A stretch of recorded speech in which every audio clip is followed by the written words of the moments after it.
everyone, today in this video I'm going to be checking out, this is the JONR cordless wet dry vacuum cleaner, specifically the model ED12 Pro. JONR is sponsoring today's video, but I want you to know that any opinion expressed in this video is strictly my own. That being said, if you're interested in this product or you want to find out more about it, the link to it will be in the video description. Right on the front of the retail box we can learn some more about its key features: edge-to-edge cleaning, auto cleaning with hot air drying, and a tangle-free designed roller brush. So let's go ahead, let's open it up and see what's inside. Here are all the contents. First up we have our user guide and manual, consisting of a full user guide and manual in multiple languages, walking you through everything you need to know about your new wet dry vac, how to care and maintain it, how to set it up. You get the idea, very detailed and thorough. We also have 15 cleaning tablets to use for the clean water tank. We have our handle, and take a look at the buttons and controls on the handle right here. And you can see on the back side too as well. There is going to be a little bit of assembly required. Another section of the handle with their logo and branding, metal construction, cleaning brush, clean water tank, removable lid, just twists off to fill up and to drop the tablet in. We have our charging base right here, and we have the hot air drying, integrated power cord and cable.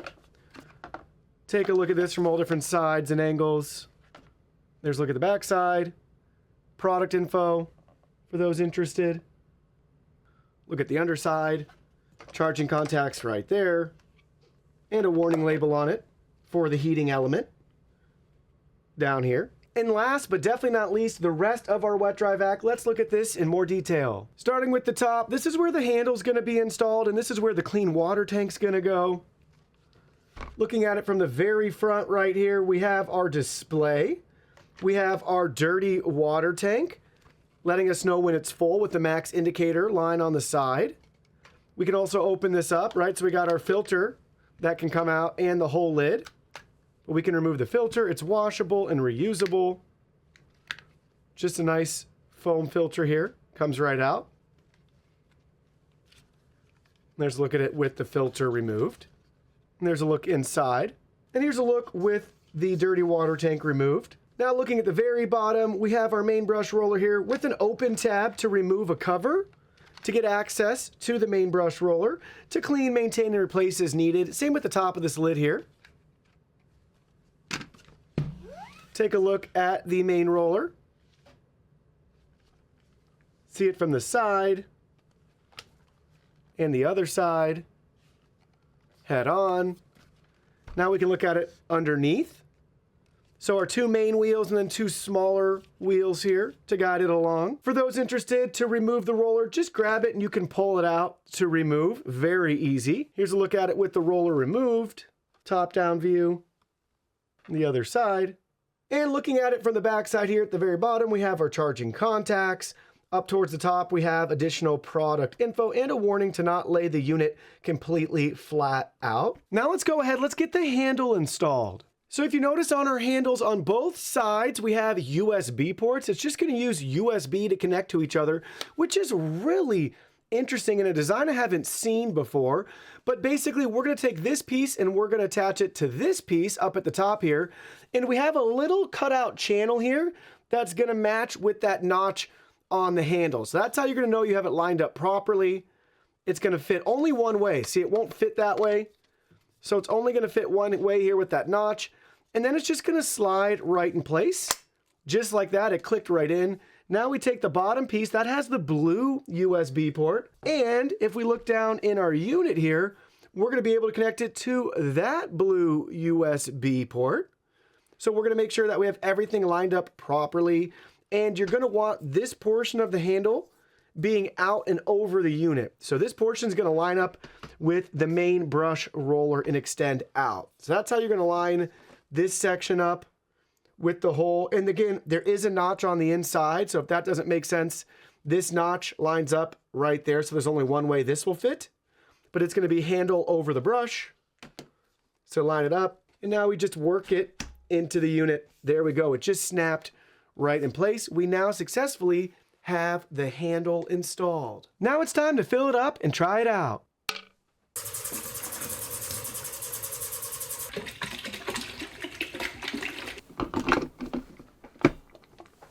So we have our power button here. You can press that to turn it on. Currently we're in auto mode, and you can cycle between auto and turbo mode.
All right, first clean's out of the way. Let's take a look at the real world results. We'll start with the dirty water tank. We'll remove that.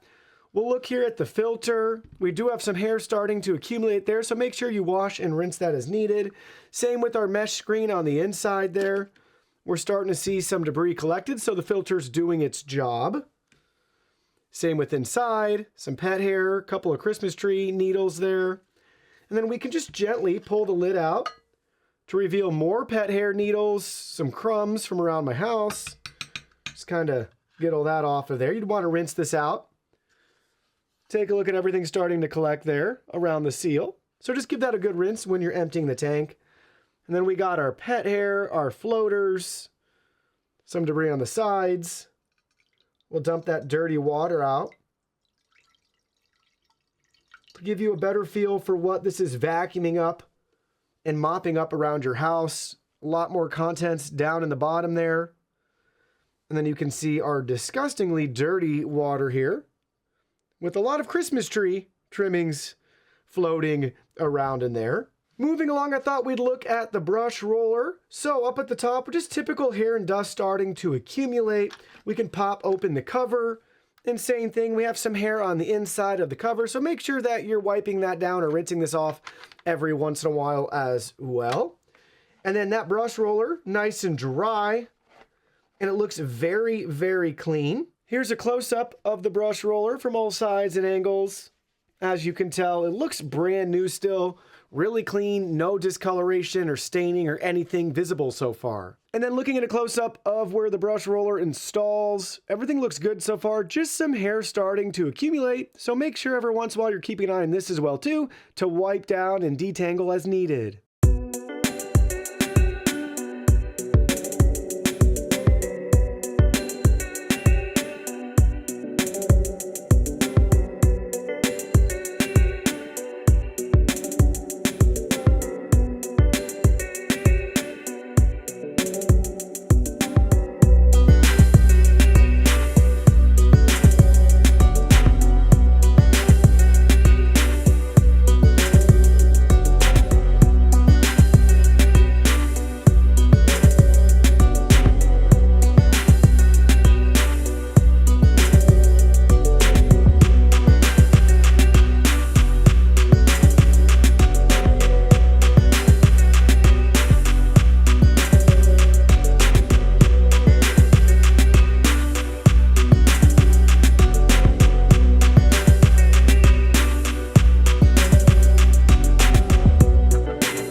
Moving on, let's see how this wet dry vac stacks up against the competition. We've tested over 20 different wet dry vacs, so we'll look at that data to get a better feel for the value of this particular wet dry vac compared to the competition. First, we'll talk about cost. This will be the lens to look at everything through. You'll notice that we're a couple $100 less than your average wet dry vac. So going forward, we should have below average features and performance, but let's see if that's the case. First up is decibels. This is how loud the wet dry vac is. We peaked at 81 decibels. The average is 77, but I would say that you wouldn't notice much of a difference. This really isn't any louder or obviously quieter than your typical average wet dry vac.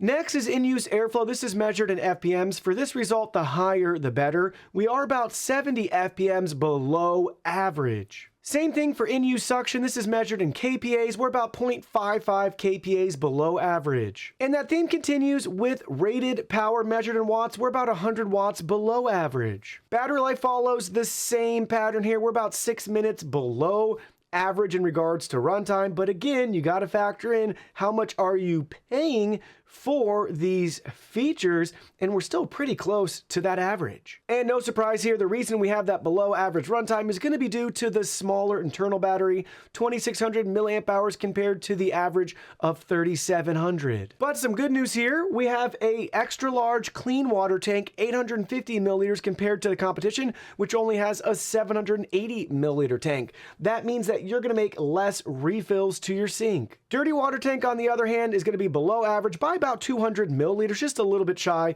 of 200 milliliters less than the competition, so that means you'll be emptying it more frequently. For those wondering, this does not have any steam cleaning capabilities. We're only seeing that in about 9% of wet dry vacs that we've tested, so there was no expectation with that percentage being so low that we would see basically a flagship premium feature in this value-oriented wet dry vac. In regards to self-cleaning, an essential feature in my opinion, this is equipped with self-cleaning. Just about every wet dry vac that we tested is, 96% of them. It's a feature that I wouldn't buy one without. Rather shocking is the fact that this has hot water self-cleaning. We've never seen a wet dry vac this affordable offer this feature. Now what's really interesting is I think I figured out how they do it on this particular model. They use the clean water from here, which isn't going to be hot, and then they use that heating element on it. So it gets it hot and uses that to clean down below. So basically drips and feeds it onto the brush roller, and that heating element heats up the hot water. They advertise 158 degrees Fahrenheit, which is actually above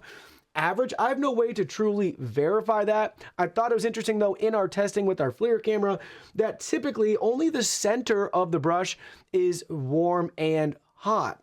So again, I think it's just because that's where the water is that's coming out of here to clean the brush roller, and that's where it's able to heat it up on the element on our station tray. But nonetheless, it does have hot water to help clean and break down stains on the roller brush. And same thing, premium feature is hot air drying. This is equipped with hot air drying. I think they do that same workaround with the heated element here, and that's how they give you the hot air for the brush roller. It uses that heating element at the bottom and then just rotates the brush every couple of minutes to dry it rather quickly. They advertise 167 degrees Fahrenheit. No way to verify that either, how they got that particular number, but compared to the average, it's substantially above average. But same thing, it's going to be a little bit different than the competition with how they're using that element to heat the water and also to heat the brush. And to continue on with overachieving, in my opinion, this has dual-sided edge cleaning. Usually for a wet dry vac like this, you'd be lucky to get one side, but again, they give us both with this design, which is really a nice touch to get up close and personal to edges and corners and baseboards on both sides of your vacuum. And another feature that's absent from this wet dry vac with no expectation of it being present is the lie flat reach. So basically some of the top end models out there can go 180 degrees basically down on the ground and still operate normally, and that allows you to reach further under chairs, tables, things like that. It just makes them that much more versatile to use around your house. And last but not least, smart controls. There's no smart controls or capabilities with this wet dry vac. We're seeing that in about almost half of the wet dry vacs that we've tested, but it's not an essential feature by any means. In my opinion, you wouldn't really be spending much time in the app anyways, and I'd rather save more money than have smart capabilities. So let me share with you my final thoughts. Here's what you need to know. Let's talk about the good first. It's very light. It's on the lighter side for those that's a concern for you. You'll appreciate how lightweight this particular model is. Still gets decent runtime, and it does offer some premium features like hot water washing and hot air drying. And it also still has an auto mode. There's an auto and max mode, which is great. You can pick and choose between the two. But with all that being said, there are some things I'd want to see improved with this in the future. There's the auto and the max mode, but there's no suction only mode. Also, it's really difficult to tell when the battery is low. The icon indicator will turn red, but there's no percentage or anything like that. And it's not the easiest to see while you're cleaning around the house. Also, even with it still blue, I guess it was close enough that when I put it back on the charging station, it wouldn't initiate the self-clean because the battery was still too low. So I don't like the fact that I can put this on the charger and we can't initiate self-clean until after it's charged back up to a certain point to allow us to try that again. It'd be really nice if we could always put it on the base station, whether it's got blue or red or whatever it may be battery-wise, and we could always initiate the self-clean then. I don't like the thought of the dirty brush sitting there for a couple hours until it's charged back up to be able to run that for self-cleaning. And then lastly, I'm spoiled from using some of the high-end flagship models, but having the 180-degree lie-flat reach is a real game changer on these units. I felt a little limited to the lack of mobility with how far back this unit goes. I found myself wanting to tip it down further, and then it just pops the whole unit up. That's just me being spoiled with using top-end models. We didn't pay for that feature with this vacuum, so it's not expected. That's just something I have to check from my own biases since I've covered quite a few of these wet dry vacs.